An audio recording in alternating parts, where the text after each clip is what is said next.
TV miniseries were cultural events in the 1980s, which I talked about at length in two previous videos. By the 90s, thanks to the rise of cable, the networks took things to the next level. Miniseries in the final years of the 20th century often boasted cinematic production values and featured top tier acting talent, intricate plots, and lush, immersive settings that rivaled big screen releases. In addition to the broadcast networks, cable channels like HBO had entered the miniseries game, and apparently, Stephen King had a clearance sale on his book rights, and that set the stage in the 90s for some amazing TV miniseries. And I have made a list of the very best, my favorite top 10 titles of the decade, along with some honorable mentions. And let me tell you right now, the number one title on this list is so good and so iconic, there's still an entire scenic tour and vacation package based on that miniseries nearly 30 years later. Oh, I love it so much. Let's do this. Real quick, I forgot to mention that most of the miniseries that I'll be talking about in this video are available for free here on YouTube, and I have included all of those links in the description. Honorable mentions. The Stand is a 1994 television miniseries adapted from Stephen King's 1978 novel of the same name. It's a sprawling epic that captures King's apocalyptic vision of a world devastated by a deadly pandemic and the ensuing battle between good and evil. Cruel Doubt from 1992 is an intense and chilling true crime story. Based on the book of the same name by Joe McGinnis, this miniseries is a dramatization of the real life murder of a wealthy North Carolina businessman and the subsequent investigation that unraveled a dark conspiracy involving his stepson. A Season in Purgatory is a 1996 TV miniseries based on the novel by Dominic Dunn. The story is a gripping and dark exploration of power, privilege, and the lengths people will go to protect their secrets. Set against the backdrop of American high society, this miniseries delves into the world of the Bradley family, an influential and wealthy clan with a hidden, sinister side. Buffalo Girls is a 1995 television miniseries that brings to life the rugged and untamed spirit of the American West. Based on Larry McMurtry's novel of the same name, this series tells the story of the legendary Calamity Jane, played by Angelica Houston, and her adventures alongside other iconic figures from the Wild West. The 1997 TV miniseries version of The Shining is a three-part adaptation of Stephen King's iconic horror novel, which was closely supervised by King himself. Unlike Stanley Kubrick's 1980 film, this version was designed to be more faithful to the source material, capturing the novel's psychological depth and supernatural elements that King felt were missing from the earlier adaptation. The Temptations is a 1998 television miniseries that chronicles the rise, struggles, and enduring legacy of the legendary Motown group, The Temptations. Based on the autobiographical book by Otis Williams, the last surviving original member of the group, the miniseries offers an in depth look at the lives of the members from their early days in Detroit to their journey to becoming one of the most iconic musical acts of all time.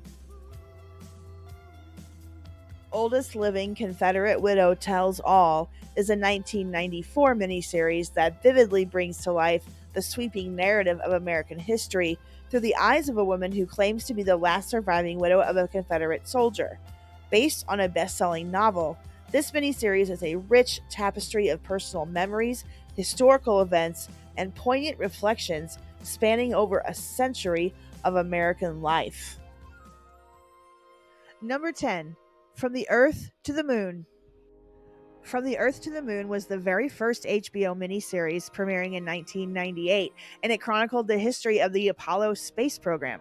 Produced by Tom Hanks, this 12-part miniseries was a detailed and dramatic portrayal of America's journey to land a man on the moon, spanning from the early days of NASA's space efforts to the final Apollo missions. Each episode of this series focuses on a different aspect of the Apollo program, from the engineering challenges and political pressures to the personal stories of the astronauts, their families, and the countless individuals who made the moon landings possible. So they say. I'm sorry. The series doesn't just celebrate the successes, it also delves into the failures and near disasters that threaten to derail the program. Visually, From the Earth to the Moon is stunning, with impressive special effects and meticulous attention to detail that recreate the era's technology and the awe inspiring moments of space exploration.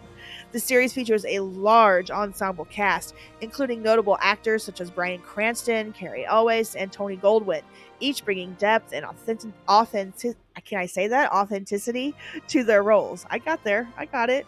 Okay. The storytelling is enriched by the narrative voice of Hanks, who also appears in the series, adding a personal and emotional layer to the historical events. It wasn't just a tribute to the astronauts, this series was also a tribute to the engineers, scientists, and unsung heroes who worked behind the scenes to achieve what seemed impossible. Number 9. Danielle Steele's Jewels. Danielle Steele's Jewels was a 1992 TV miniseries based on the best-selling novel by Danielle Steele. This lavishly produced drama spans several decades, weaving a tale of love, loss, and resilience set against the backdrop of historical events. The story centers around Sarah Thompson, portrayed by Annette O'Toole, a young American woman who marries a British aristocrat, the Duke of Whitfield, played by Anthony Andrews. After enduring personal tragedies, Sarah turns her passion for exquisite jewelry into a thriving business, establishing herself as a successful entrepreneur. This miniseries is known for its opulent production values with stunning period costumes, elegant settings, and a glamorous portrayal of high society. The plot intertwines personal and historical drama from World War II's impact on the Duke's estate to the glittering world of international jewelry trading. As Sarah's business grows, the series explores themes of ambition, perseverance, and the complexities of family dynamics. Number 8. Alex Haley's Queen. Alex Haley's Queen from 1993 was adapted from his novel Queen, the Story of an American Family. The three-part miniseries followed the life of Queen, the biracial daughter of a wealthy white plantation owner and an enslaved black woman in the post-Civil War South. This series delves deeply into Queen's struggles with her identity as she navigates a world that rejects her for being neither fully black nor fully white. Her journey is one of resilience as she faces the brutal realities of racism, slavery, and the complexities of her mixed heritage. Alex Haley's Queen was praised at the time for its epic storytelling and strong performances, most notably Halle Berry's portrayal of the lead character Queen. There was also a strong supporting cast, including Anne Margaret, Danny Glover, Jasmine Guy, and Martin Sheen, who all delivered memorable performances. The production values of Queen were also top notch, with period accurate costumes, settings, and a rich, evocative score that added to the experience. Number 7. A Woman of Independent Means. A Woman of Independent Means was a 1995 television miniseries that told the life story of Bess Steed Garner, a woman whose journey of self discovery and empowerment unfolds against the backdrop of early 20th century America. Based on the novel by Elizabeth Forsyth Haley, the story spans several decades from the late 19th century to the mid 20th century, and it highlights the challenges and triumphs of a woman of that time navigating life, love, and loss in a rapidly changing world. The miniseries stars Sally Field as Bess, a strong willed and determined woman who defies societal expectations. She navigates widowhood, motherhood, and the challenges of managing her finances with grace and resilience, reflecting the evolving role of women in society during that era. The production is rich in period detail, capturing the fashions, social mores, and historical events that shape Beth's life. The narrative is episodic, structured around the letters that Bess writes to her loved ones, which serve as a window into her inner thoughts and the pivotal moments that define her journey. Number 6. The Jacksons, An American Dream. The Jacksons, An American Dream was a 1992 television miniseries that chronicled the rise of the legendary Jackson family, focusing on their journey from humble beginnings in Gary, Indiana, to becoming one of the most influential musical dynasties in history. It covers many of the family's struggles, triumphs, and the dynamics that shape their lives and careers. Split into two parts, the series begins with Joseph and Catherine Jackson, the patriarch and matriarch of the family, and their efforts to nurture the musical talents of their children, especially the iconic Jackson 5, while facing financial hardships and societal pressures. The miniseries also showcased the strict discipline imposed by Joseph, which played a pivotal role in their success, but also created tension within the family. The Jacksons' An American Dream also explores the personal and professional lives of the Jackson brothers, with particular attention paid to Michael Jackson's rise as a solo artist. It touches on the intense pressures of fame, the sacrifices made for success, and the impact of the family's journey on their personal relationships. The Jacksons' An American Dream received praise for its performances and its depiction of the Jackson family's story. The series was lauded for its ability to humanize the members of the family, showing not just their public personas, but also their private struggles and aspirations. Number 5. Blind Faith. Blind Faith is a 1990 miniseries that dramatizes a real life crime story based on the true events detailed in Joe McInnes's best selling book of the same name. The miniseries, which aired over 2 nights on NBC, centers around the shocking case of Robert Marshall, a well to do New Jersey businessman accused of orchestrating the murder of his wife, Maria Marshall, in 1984. Set against the backdrop of affluent suburban life, Blind Faith explores the dark undercurrents of greed, betrayal, and the facade of perfection. The story begins with the murder, initially staged to look like a random highway robbery. However, as investigators dig deeper, they uncover a web of deceit, leading to the arrest of Robert Marshall for allegedly hiring hitmen to kill his wife, to collect on a substantial life insurance policy, and continue his affair with another woman. The miniseries is noted for its intense courtroom drama and psychological tension, as it dives into the legal battle that ensues, pitting a father against his own sons, who become divided over their father's innocence.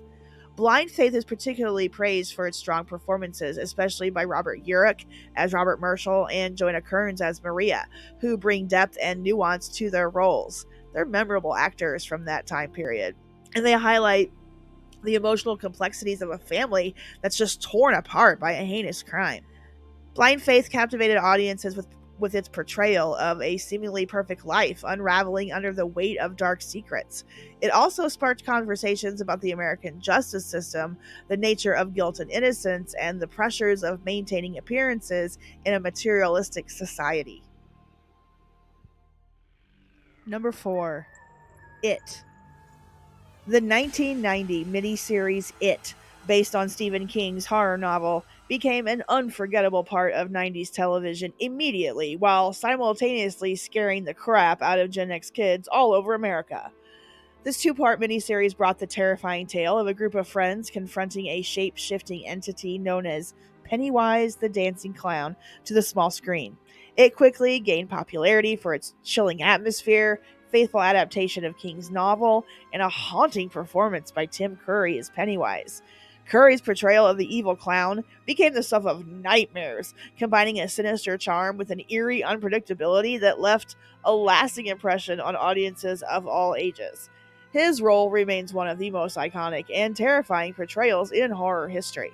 The It miniseries was also noted for its strong ensemble cast, including actors like Richard Thomas, John Ritter, and Annette O'Toole, who played the adult versions of the Losers Club, and a talented group of young Gen X actors portraying their childhood counterparts.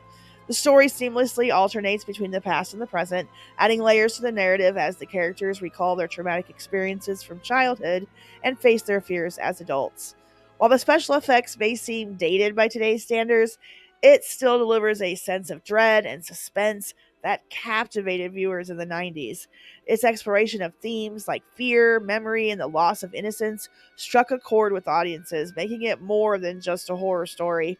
The 1990 miniseries It remains a cult classic to this day, remembered for its psychological depth, memorable characters, and the terrifying presence of Pennywise, solidifying its place as one of the most notable TV miniseries of the decade.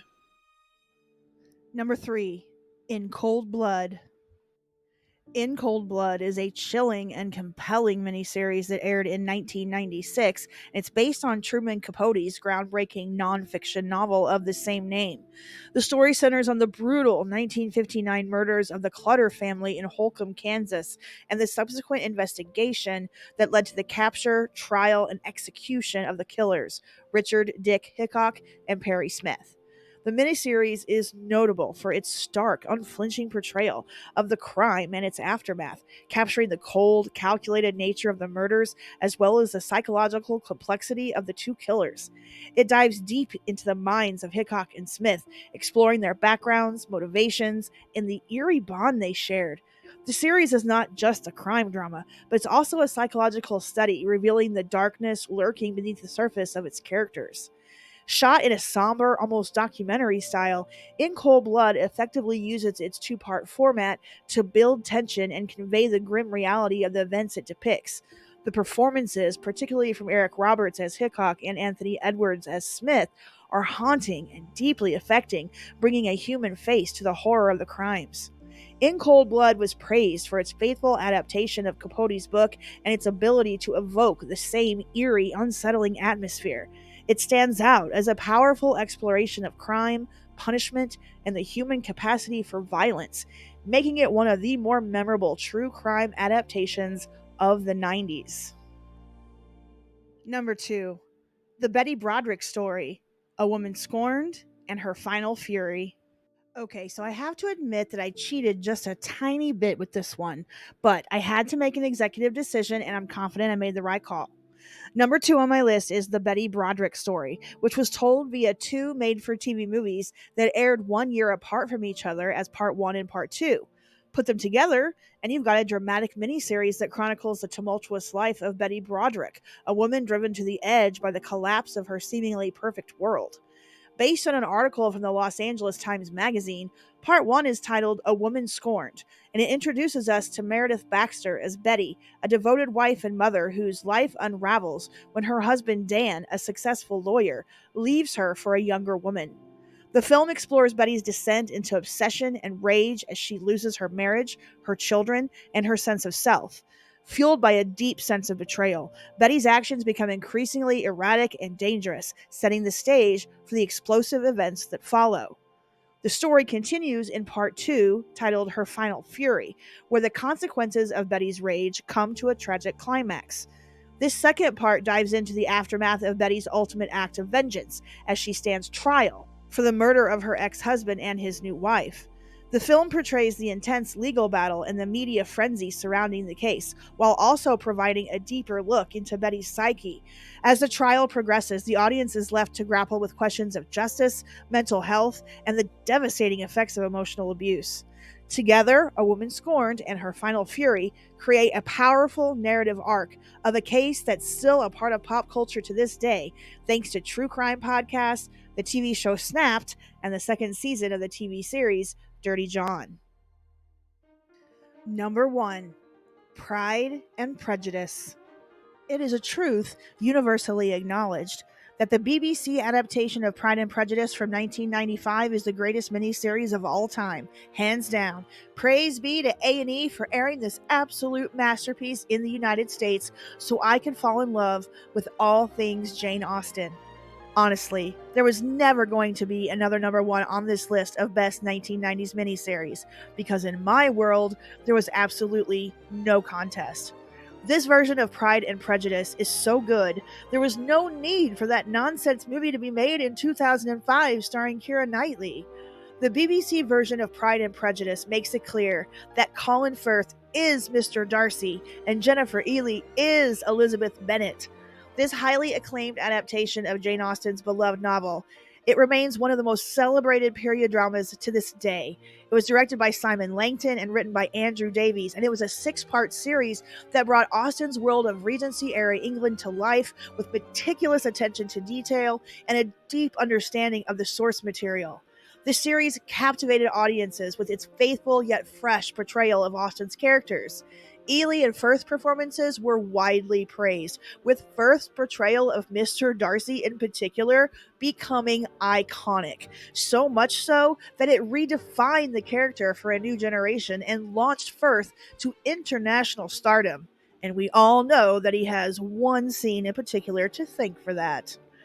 The dialogue in Pride and Prejudice retains much of Austen's wit and social commentary, striking a perfect balance between humor and drama, and the episodic format allowed for a more nuanced and comprehensive exploration of the novel's themes, including love, marriage, class, and societal expectations. Each character's journey is given the space to develop fully, leading to a more satisfying and emotionally resonant conclusion. It truly should be illegal to make something this good. And that's my list of the best TV miniseries from the 1990s. Which ones did I miss? Which ones are your favorites? Please let me know in the comments below. And don't forget, all of the links are in my description for all of these movies that are free here on YouTube. Okay, bye!